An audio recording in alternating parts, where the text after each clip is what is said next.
Welcome back to the Amplified Action Podcast. My name is Jake. Andre is here as always, and today we are talking about something that I nerd out on all the time, sometimes to a fault, and we'll talk about that a little bit too, but we're going to give you 3 specific tips for using data for self-development and how we've used data in our own lives for self-development and self-growth. Data is everywhere, right? Like we all have phones. I'm wearing a Whoop strap. I have my phone sitting around here somewhere. We're collecting all this data about ourselves, all this quantitative data all the time. And then of course there's other ways. There's other types of extremely valuable data, qualitative data on our feelings and emotions and things that aren't automatically tracked. So we're going to talk about kind of the balance of that and how we balance it in our own lives. And then just how do you organize it? How do you actually pull out insights from it? Andre, do you have any initial thoughts on data? Yeah, I like having data. I also like figuring out that data is useless for me so I can stop tracking it. Right? So like you talked about the Whoop strap. I actually had a Whoop strap and I found that the data helped me understand my sleep.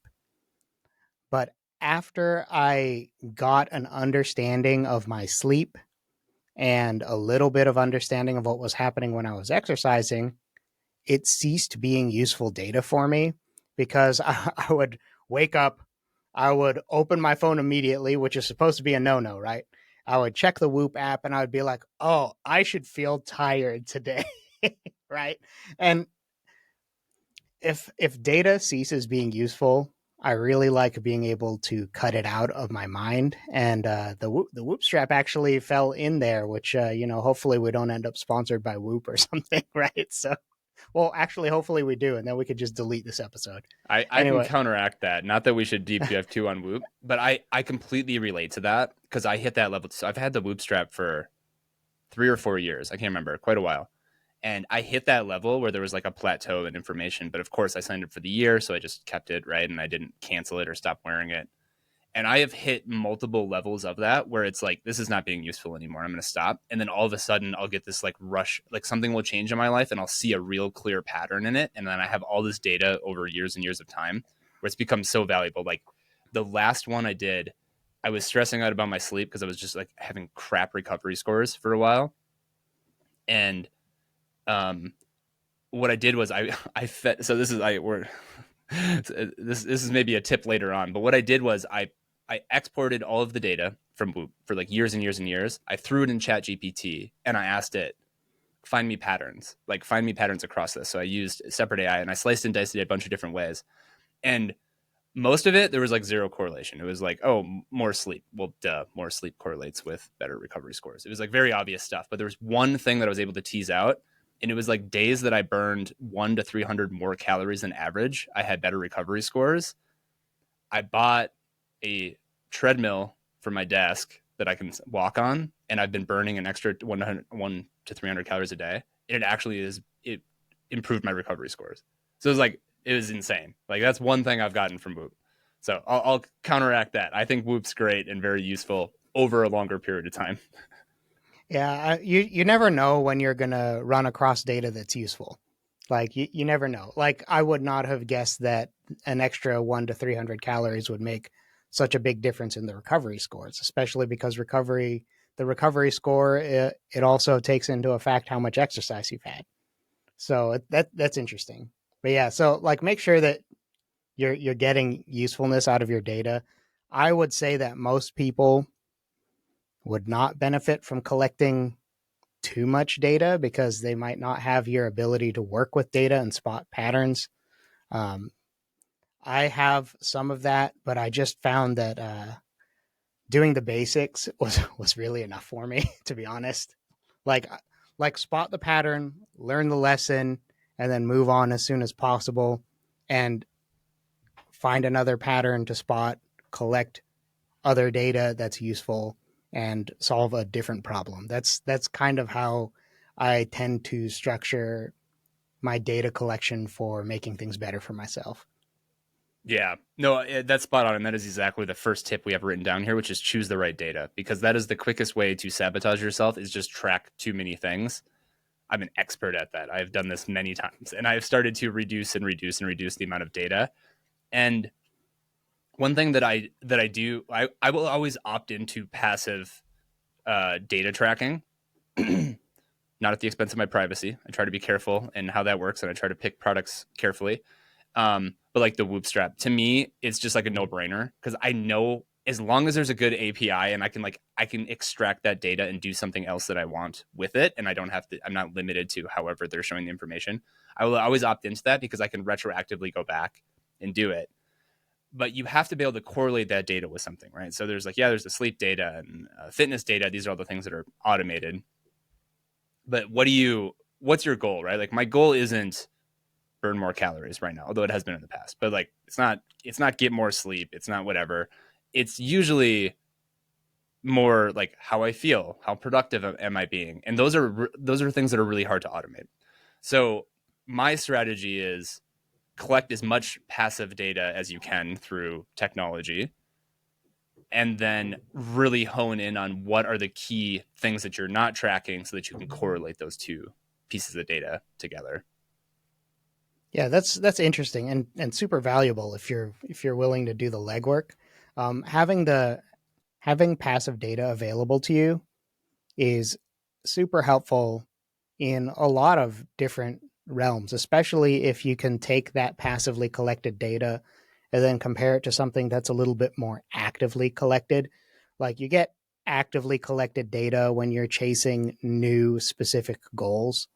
Um, like all of that passive data is going to be super helpful in helping you understand some of the active stuff, which generally tends to be like productivity.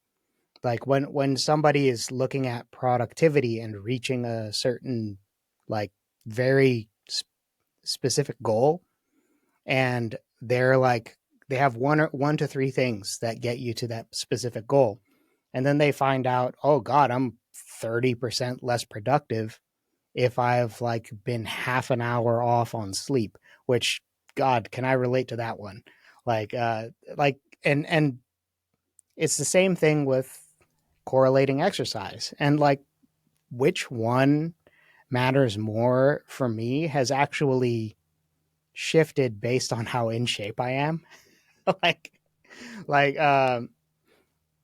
for me when I'm in good shape, the exercise mattered more for raw productivity. I did better if I had both, but like there's actually studies out there that are interesting that say that even if you're low sleep, if you get exercise, it blunts the effects of both lowered mental acuity and like long-term negative health outcomes. So apparently exercising is even more important than sleep, although you don't want to sleep on the sleep thing. Sorry guys.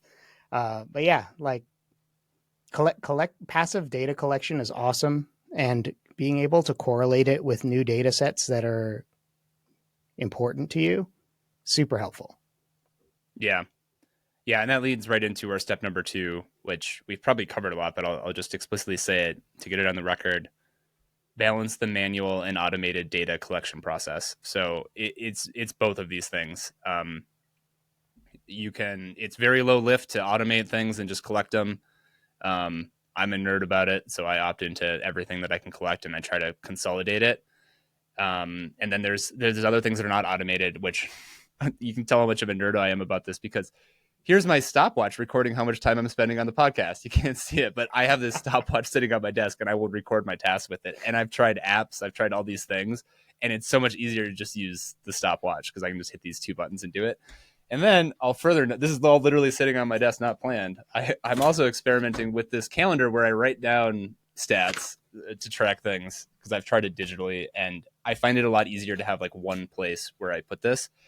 I have a calendar sitting on my desk for work. I have a calendar sitting in my gym for tracking my workouts, and I have a calendar sitting next to my bed where I write down other stats that I'm tracking throughout the day. So I make it very convenient, and I try to place them with a pen right next to them so I can track all these things. So yeah, I'm a total nerd about this stuff. I don't think you need to go that far, but I find a lot of value in it. Or entertainment, maybe that'd probably be the fair way to say it. I find a lot of entertainment in it. Yeah, I mean that's like your hobby, right? Yeah. Pretty much. Like you, I think that you have like more random breakthroughs through your passive data collection than the average person might. Um, so I think that the level of tracking, uh, especially the active tracking you're talking about with the having calendars sitting everywhere for notes, that might be a little bit overkill to do that for more than one thing. Like I think that most people would be like, okay, so I need this. I'm like most of the time, especially around January, people will really obsessively track their exercise or obsessively track their diet or both of those, but they're kind of interrelated, right? Um, so I think that choose the amount of data that you can actually go through. If you end up with like a huge data set, and you don't know what to do with it, then you've basically wasted your time. So I think for most people, they should be picking one or two things, and kind of ignoring data collection for the other ones. But if it's passive data, then you could use it later. You don't have to use it Right. now. But for the manual data collection, keep it small. Right. And then, evaluate it every so often. Like the active data sets get evaluation more frequently. The passive data sets maybe twice a year, or when you feel like you need a shift, something's off, then you can maybe evaluate your data. Right. So that's what I think. I've come to the same spot too. Obviously, I'm a nerd about collecting data, but I also have a lot of really unuseful data that I have collected over the years that I don't even look at because I wasn't consistent with it, or I didn't properly structure it. It was focused on the wrong things, and that is really what I've come back to. So even though I have all these calendars all over the place, like I'm tracking actually each one of those pretty much tracks one or two stats. That's all it is. Because those are the things that I've really identified on. It's like productivity, health, family. Like those are the three things. Those are like kind of my top level values. They feed into other things, or like the most actionable things that I can track that relate to values at least. And then my goal is to collect that over time, and to be able to use it. And that's the third tip here: is set proper intervals for evaluating data. And I've done this myself, and I've seen other people do this both ways. Either you do it too frequently, where you're literally looking at it like a daily or a weekly. Like you can't track weight loss over the course of a week. You can't do it probably even over a month, right? Like you need to expand out months, years, even. And if you hyper focus in, this is like why tracking weight is such a terrible thing. People get on the scale every day, and it goes up and down. It goes up and down. It's not the proper interval for tracking this data. You want to go much much further, and it really is the same with everything, and with systems thinking, which excuse me, I'm also a nerd about. There's this concept of delays of information in systems. So like one of the most practical ways to think about it is like a supply chain, where supply and demand. So like you're in charge of ordering widgets for business X, and you sell out, and then you go back, so you have to go order more from the supplier, but there's like a delay of like, well, how long before that thing gets delivered? And this is where inefficiencies in systems come a lot of times, for not counting for delays. So you have to account for the delay. And it's the same thing when you're intaking information. You have to understand that that information is not useful until that delay has played out, until the actual data actually matches reality. Um, so yeah, it's the whole like reframe, like focus on the process, enjoy the process. We're here for the journey, not for the outcomes, right? And then use the data when you have enough of it at the right time, because you're just going to sabotage yourself if you don't do that. For sure. I think that the term is like for data would be like lagging indicators, something like that. Right. There's a lot of lagging indicators, and there are also things that uh, like I actually am a fan of getting on the scale daily. If you're talking about weight loss, I think that it provides data, and that data is helpful, but only if you're not looking at it as a single data set point, a single data point. You need to be using like a weighted average, like a moving weighted average. That will actually give you useful data. That said, if the lagging indicator is about 2 weeks, right? So after 2 weeks, you get a real idea of what your weight loss momentum is. So, like, figuring out how to actually balance the data with when you have useful data and understanding the lagging indicators is super important. We talk about weight loss because everyone can relate to that. It even like people who are like skinny and they have weight gain goals. It's the same kind of deal. Like pretty much everybody is unhappy with where their weight is and they will want it to go up or down. So it's the easiest thing to talk about. And it's also one of the more demonstrative things that we can like show people is there's a weighted average. There's a lagging indicator. It's just very useful. But it's all over the place. Like in business, there's like sales funnels and things like that. And like when you put something into practice, you have to get a sample size. You have to do it 1,000 times to see if any of the key metrics change, right? So it shows up all over the place. You just have to really understand how the data works.